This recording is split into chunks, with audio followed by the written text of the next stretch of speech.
Today's episode is brought to you by Positively Productive Systems, whose mission is to be the antidote to your stress and to provide compassionate productivity resources and coaching that help you heal and achieve.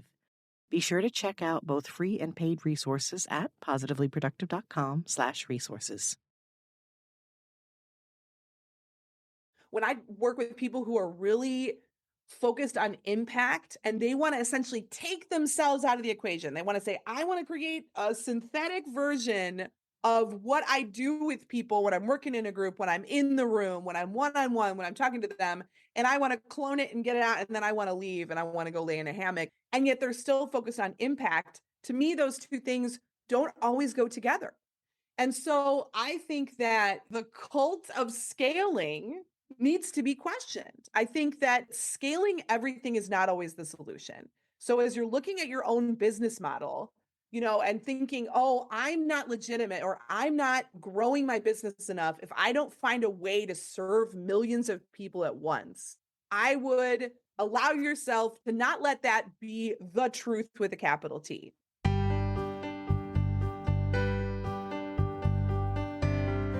You're listening to the Positively Living Podcast. I'm your host, Lisa Zaratny, founder of Positively Productive Systems and a coach certified in time and stress management, helping overwhelmed clients make space for what matters.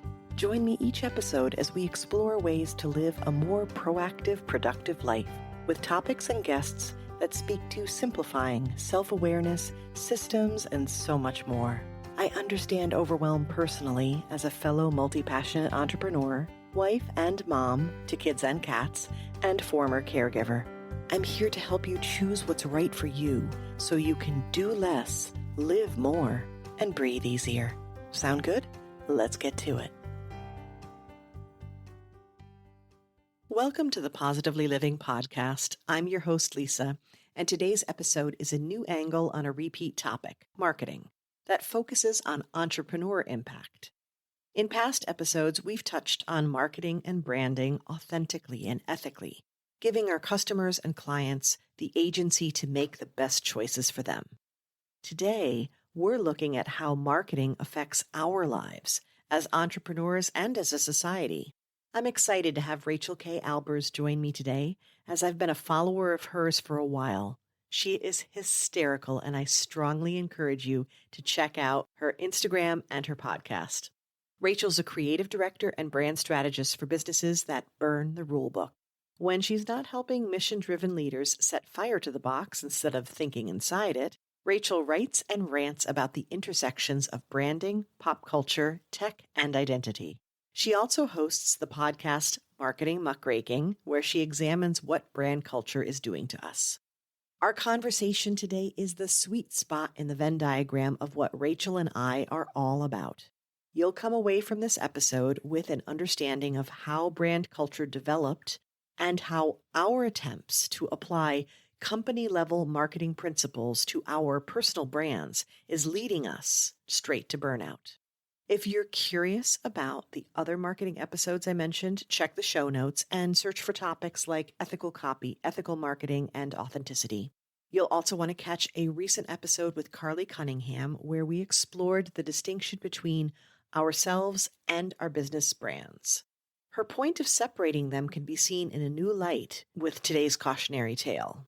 If you're finding yourself caught in the overwhelm we described today and not sure how to get out of it, I'm here to support you.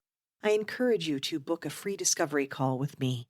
In 20 minutes, we can get you breathing easier, figure out the kind of support you need, and what your next best steps are. Head to positivelyproductive.com/call. Are you ready to go down this rabbit hole and look at the darker side of brand culture? I promise to lead you back out. Okay, let's join Rachael.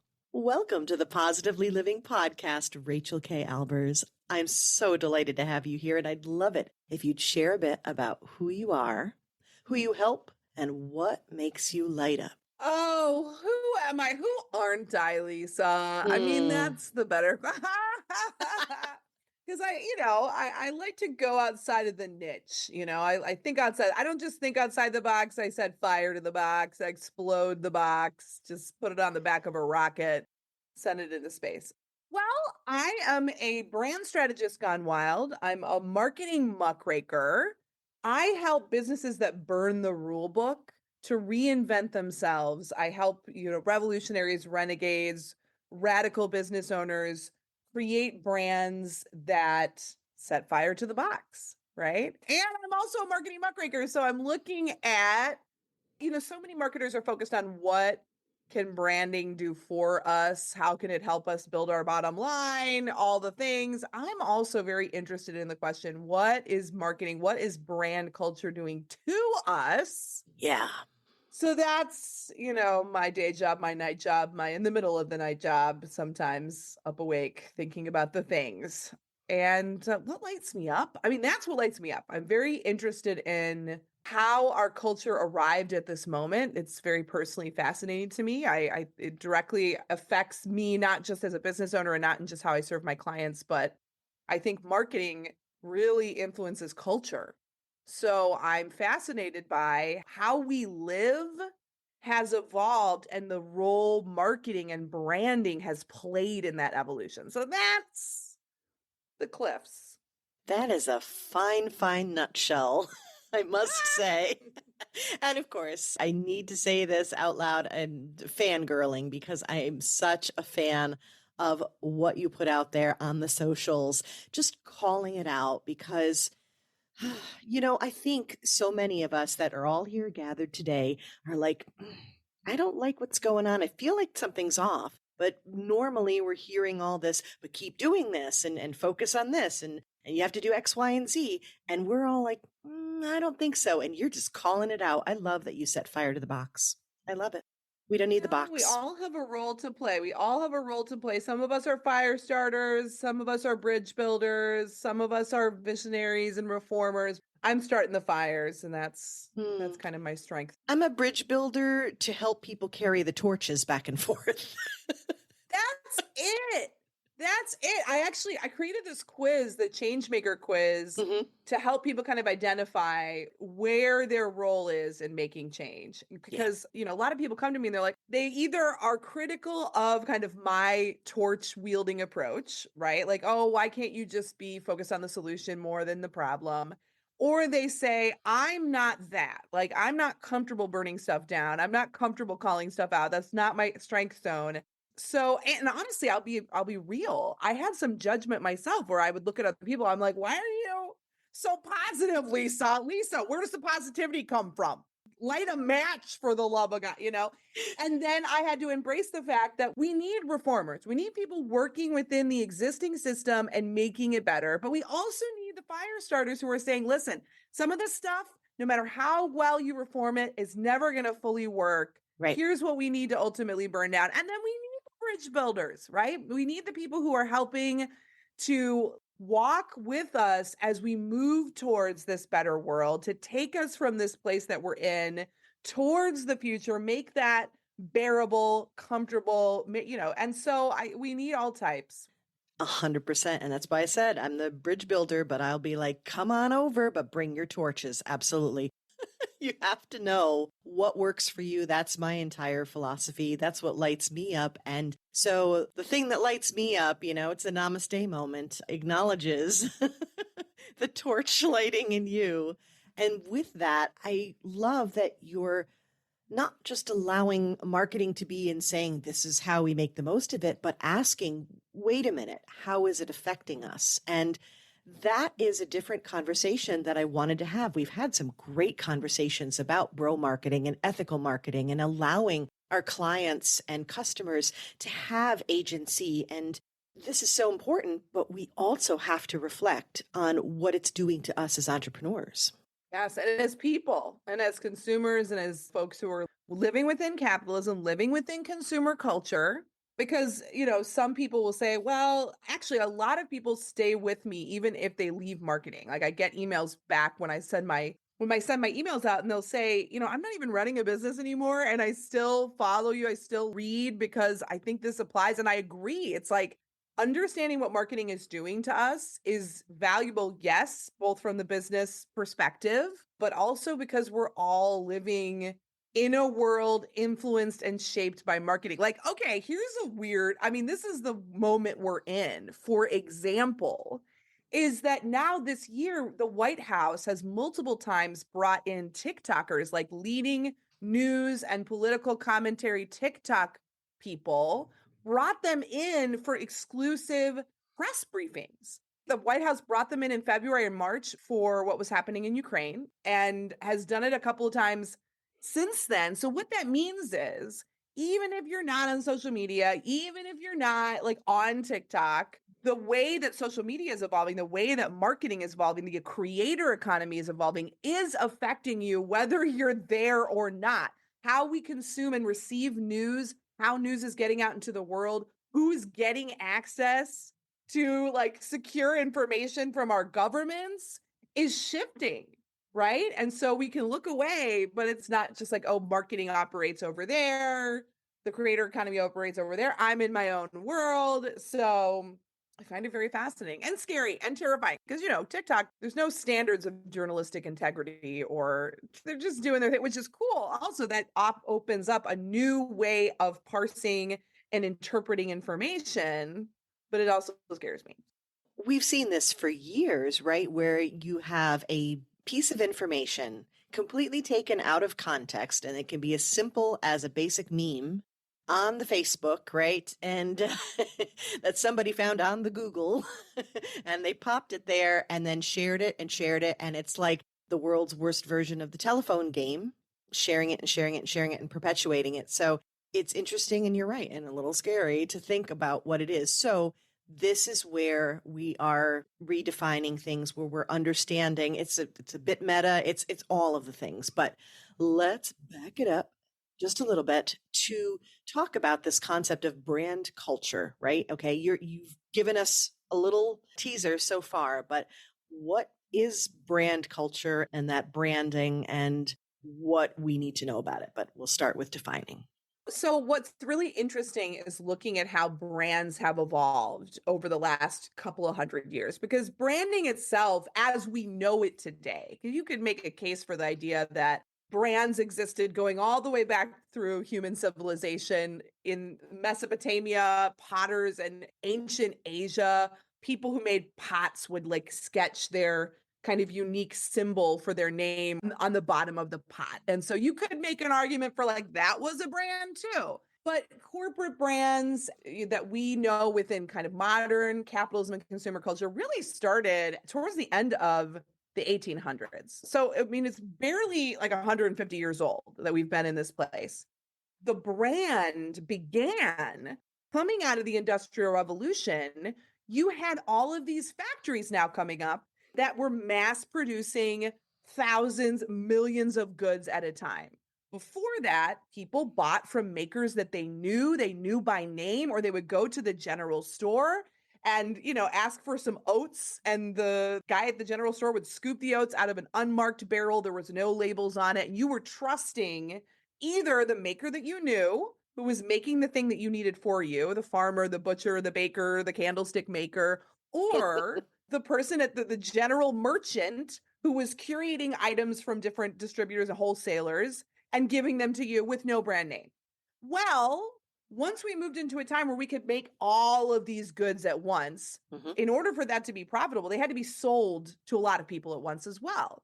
And so we couldn't rely anymore on buying and selling face-to-face, human-to-human connections. So brands were built to essentially approximate the human relationship. And people didn't know how to trust an object on a shelf. I've got these old Lydia Pinkham patent medicine bottles sitting in front of me because patent medicines were some of the first things to be advertised, actually. But people didn't know. They see this bottle, they see this Lydia Pinkham bottle sitting on the shelf with a name on it. They don't know who Lydia Pinkham is. They don't know who made this thing. It's coming from a company. Brands were born to help build trust, to help build a sense of relationship between consumers and the products that they were buying, right? And actually, what's so interesting about Lydia Pinkham specifically, because I argue that she was one of the first personal brands, because Lydia Pinkham was a real person. This was her product. And they put her face on the label as one of the ways that they were building trust with the audience.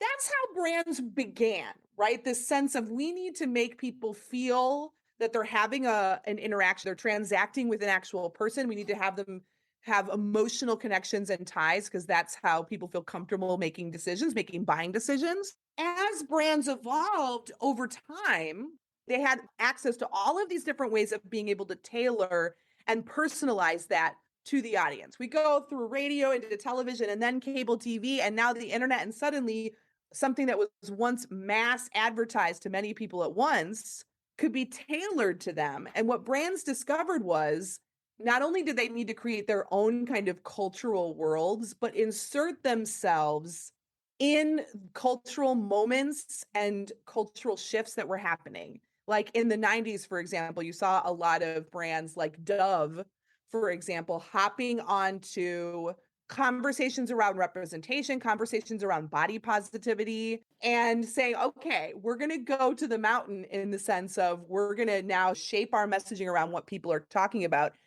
What's interesting is actually in the 90s, especially with a rise in more multicultural advert ads, like if you were to look at like a magazine from the 90s and like page through it as an alien coming from outer space trying to understand the world, you would think that we were living in this beautiful global utopia where everyone was united and it was all multiracial and everyone's like hands were held across the world. So brands often listen and pay attention and keep their finger on the pulse of what's happening in the culture and the conversations that are happening and the things that people are fighting for. And they typically respond first. They respond almost as if to reflect the world that people are saying they want, which in a scary way ends up lulling people into a belief that that exists already, when in reality, it's just an advertisement for the world that we say we want to live in. So when I say brand culture, I'm speaking to one, the ways that brands have inserted themselves and disseminated themselves across our culture. And you pair that with the fact that now, with multinational global brands, look at Apple. I believe that Apple has more wealth as a company than like 96% of the countries in the world. If it was a country, I think Apple would be the eighth wealthiest nation and Amazon would be 14. And why is that important? Because in the age of multinational global companies, so many companies like the ones I just named have more power than our individual governments. So what they're doing impacts the environment, impacts workers. And the final thing I'll say about this is that when we go all the way back to the age of Lydia Pinkham and patent medicine and when these brands were being born, like I said, people were used to buying human to human, face to face from people they knew. They also weren't used to buying all the time. We didn't have as much disposable income as a culture. Back in the day, we didn't have as much time. Things took longer and were more expensive to make. So, with the advent of mass production, people had essentially to be trained to be constant consumers, to want to buy all the time, to spend their free time buying.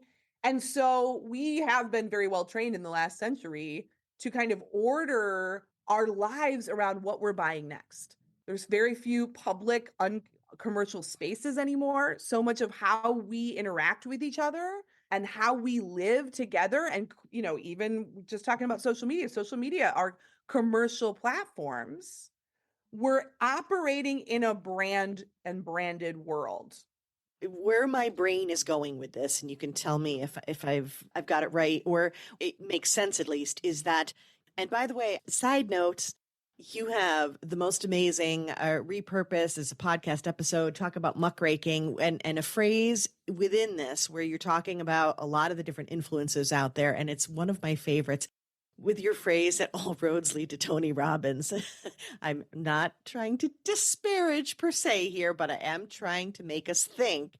And when you mentioned the Industrial Revolution, for me, as a productivity and accountability coach, okay, and I'm immediately going, all roads lead back to the Industrial Revolution. For me, It's true. right? That's when we were talking about how we're parceling out our day, how we're working. We were trying to make widgets. Now we're in an information age, in an information overload. We need to redefine productivity. We need to redefine how we're achieving productivity. And there's a big shift happening. So That's the side note. Okay, jumping back in, we have these shifts, if you will, from that personal one-on-one buy as you need, buy from people you know specifically, to this bigger company approach where now they need to approximate that same relationship. And what I find fascinating is that it's like we're coming back around, but in a completely different way without changing the tools.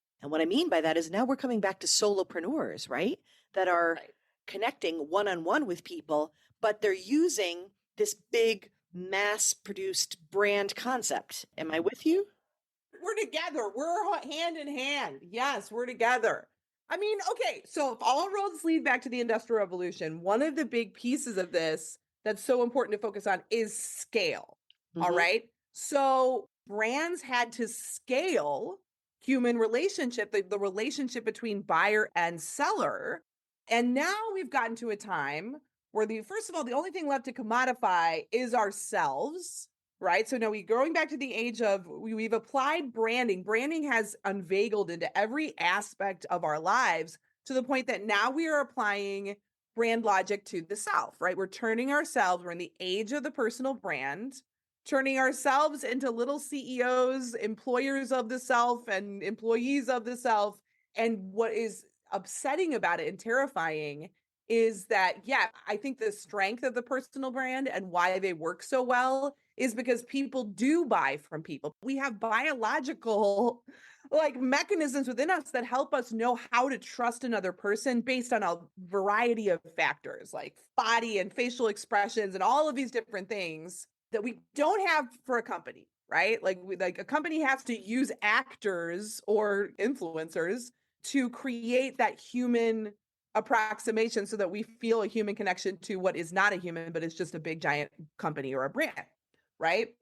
So you can see why personal brands work so well because we, intuitively are more trusting and we can accelerate trust more quickly with other humans, human to human. But what I'm scared about and the scale thing is now we're applying the Industrial Revolution principles of scale, of like mass production, of go, go, go, constant growth, produce as much as you can. We're applying it to the self. Like, here's an interesting thing that I've been kind of a rabbit hole I've gone down is now, you hear about AI, synthetic media, voice cloning, all of these different things. I mean, you can use it in the movies, like with Star Wars. I guess they were able to use this technology to create a synthetic version of Mark Hamill's voice, Mm-hmm. for example. But okay, this same technology is being used. There's a company called Hour One, which has this library of synthetic avatars that are based on real people that you can use. Like as a company, I can go in there and choose a synthetic avatar and choose my voice and choose my language and choose my accent to create corporate content when you don't want to hire or don't have the time to actually have a human creating that content, for a human speaking the script. I mean, you can have a robot write your copy for you. And actual people, there's a YouTuber named Dom Esposito who allowed himself to be cloned for them to create a synthetic avatar of him.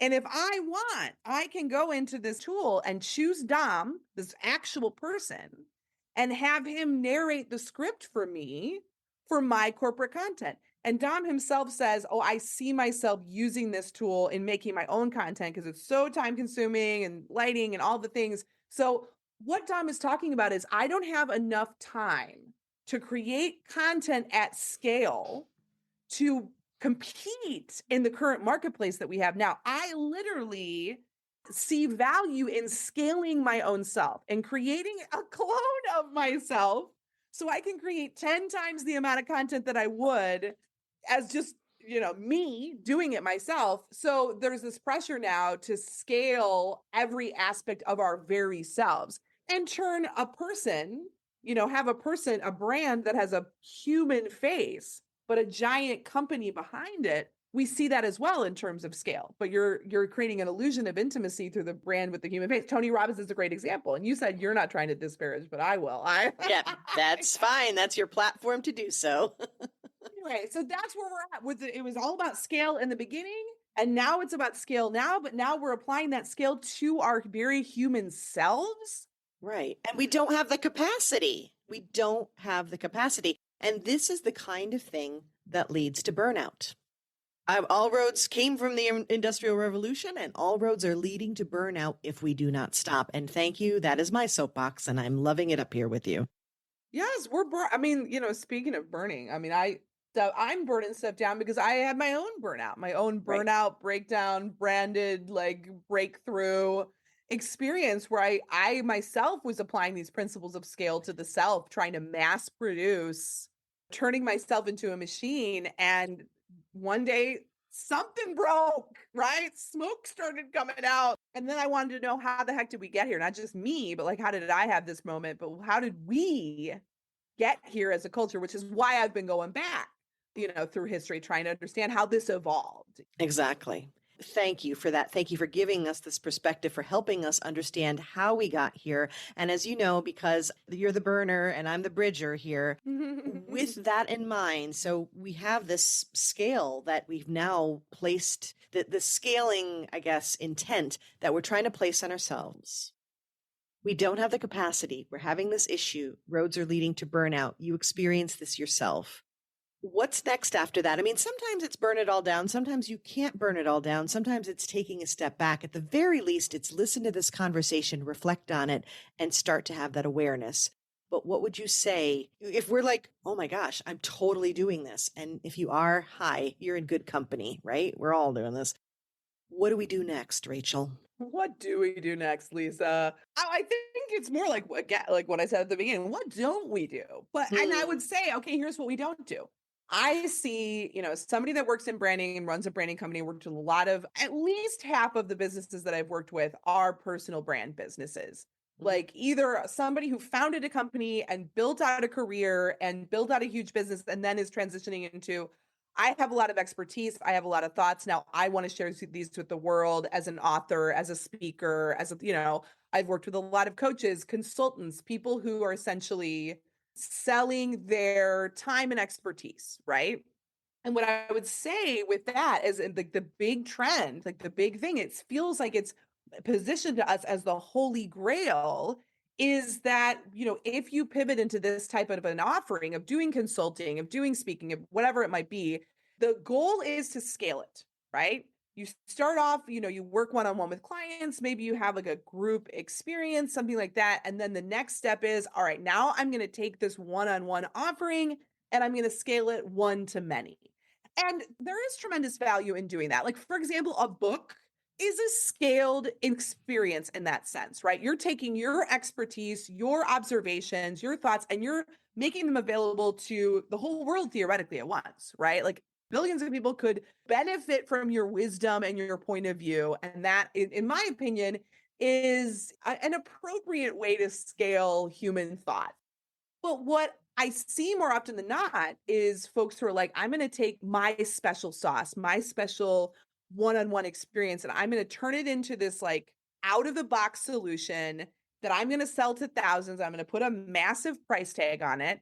And the downside of this is when something like that, like when the human experience is translated into like a pre-packaged out of the box experience, people typically get less results from that. There's something priceless and invaluable about, we were just talking about this, about the human to human experience, right? About being able to there's a difference between reading a book from an author and having a conversation with that author about how to apply the concepts in the book to your specific scenario. And for me, when I work with people who are really focused on impact and they want to essentially take themselves out of the equation, they want to say, I want to create a synthetic version of what I do with people when I'm working in a group, when I'm in the room, when I'm one-on-one, when I'm talking to them, and I want to clone it and get it out, and then I want to leave and I want to go lay in a hammock. And yet they're still focused on impact. To me, those two things don't always go together.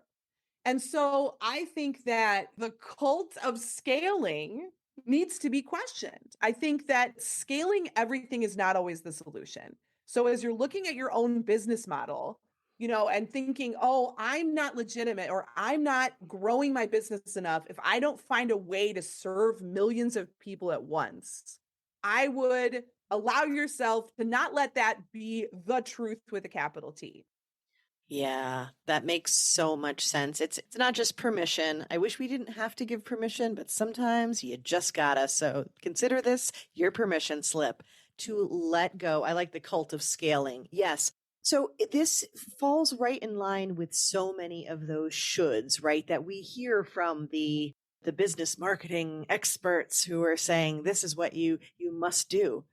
Well, what you must do is what's best for you, right? And in this case, scaling can be questionable. And I must say, I need to give a shout out to Natalie Ekdahl, who not only inspired me, she's got the Biz Chicks company and Biz Chicks podcast. She not only inspired me to become a podcaster, and she's got an MBA, and she's like, go back to basic. Have you talked to somebody personally and coached them? Stop worrying about what course you're going to create or what big platform you're doing. So much of the online marketing space is guided toward that. And I understand it was probably the same way trans fats were invented. They meant well, right? Here's something shelf stable so that you can lie in a hammock and have the laptop life. But what we find is that it leads to burnout. And Natalie has been amazing about saying, let's step back and don't be afraid to have the one-to-one coaching. But it's not about scaling in the way I think that we think it is in that huge one-to-many. Sometimes what you can do is you can scale the return on investment of what you're doing, right? And so one of the things that I'm working on right now is more of the VIP intensive days. We're still getting that connection. We're still getting all of that benefit of that one-to-one, but we're, making it happen fast. There are options out there other than the creating a huge course or platform. Yeah. 100%. Yeah. And, for me, for example, one of the ways that I've scaled or I've created more sustainability within my business model allowed myself to serve more people, but not thousands at a time, is that there are certain parts of my process that are foundational that I repeat again and again. So I have codified that and I weave it into my one-on-one work.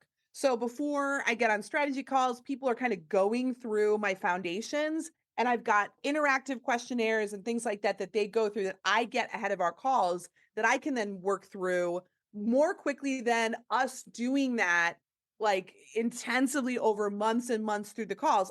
This allows us to accelerate into when I'm there on the call with them or I'm in person with them, because I also have my own 2-day experience. If you want to like jet fuel, your work with me, that we can really make that time as meaningful as possible. So that's why I've built systems that allow me to serve more people still within a pretty limited container. And I think going back to the scale thing, going back to this thing about, we don't have to scale everything, because a lot of entrepreneurs will tell me they feel like failures if they haven't done that. They feel like, what's wrong with me? I'm leaving money on the table is what they often feel, because that's the message out there. But Mm-hmm. I think if we look and we zoom out and we look at our cultural problems, like I talked about the way that consumer culture has evolved and how we had to be trained to be buyers, and now we don't have to be trained anymore. Like it's become a part of our culture to say, oh, I'm going to treat myself. And what does treat myself mean? It means going and buying things. It's mean I'm going to go consume. I'm going to buy a new purse. I'm going to go drink a bunch of mimosas. That's how we've been kind of trained to see self-care. Self-care is, what am I buying next? I think as we look at what consumer culture and what the Industrial Revolution has done to the planet, okay, we can see that it's harming us, that it's killing us, right? People talk about like the earth is dying. No, we are. Like that's, no. The earth will outlive us. The earth will go on. We are destroying our own species. And so there's a lot of talk of what do we need to do? We need to fight climate change. We need to do all of these things with how we, get our power and energy. And I feel like there's less of an emphasis on we are going to need to drastically change our lifestyle. This is coming. It's happening for us. There's no way for us to keep up this scale, to keep up this pace, to keep up this level of production and consumption as a global society. It's not that the planet can't handle it, although it can't. I mean, in the sense that the way that the planet currently works, it can't continue at this pace.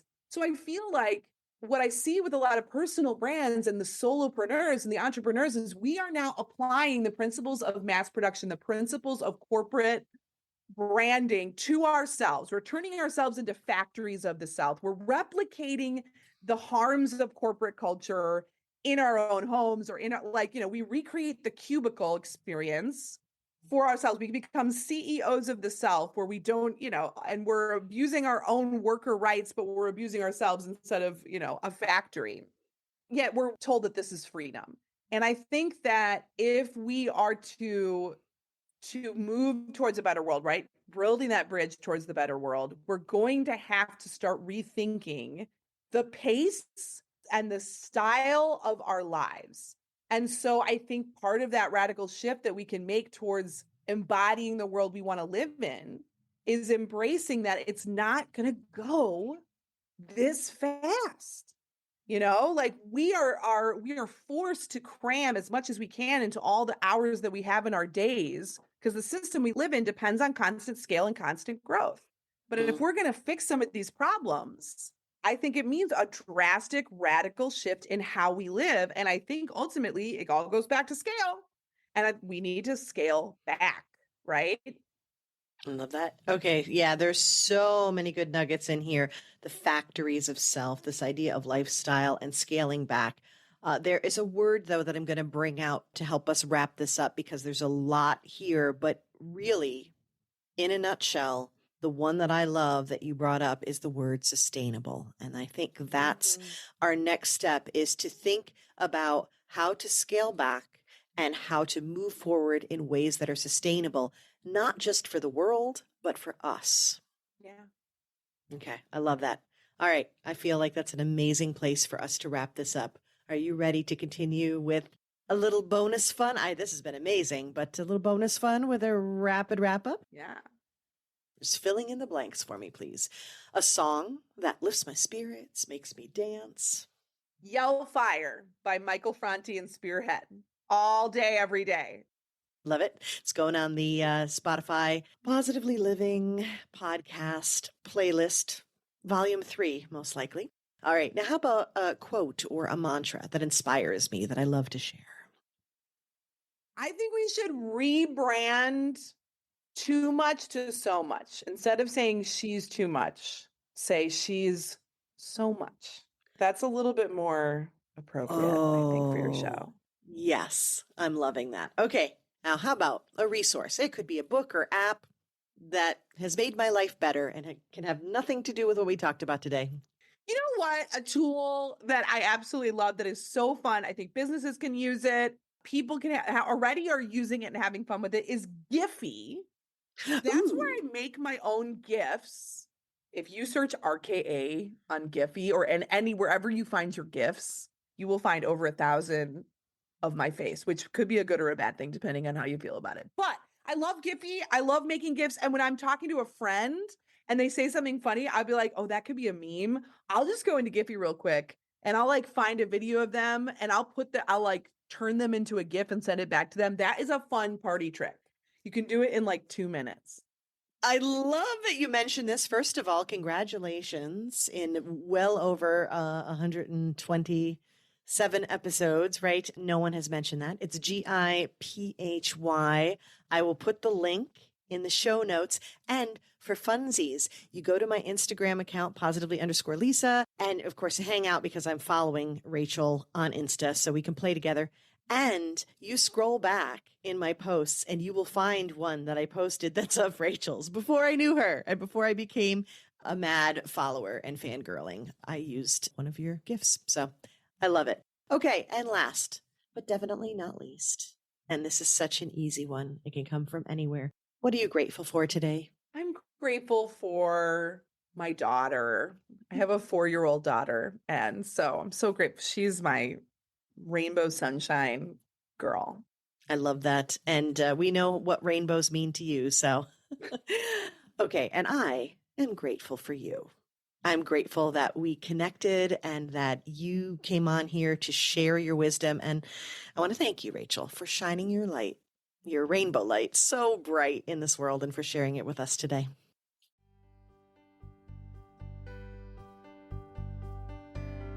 Thank you for joining me today. Your time is precious and limited, and I'm honored you chose to spend it with me. If you have feedback, questions, or want to schedule a chat, head to positivelyproductive.com/connect.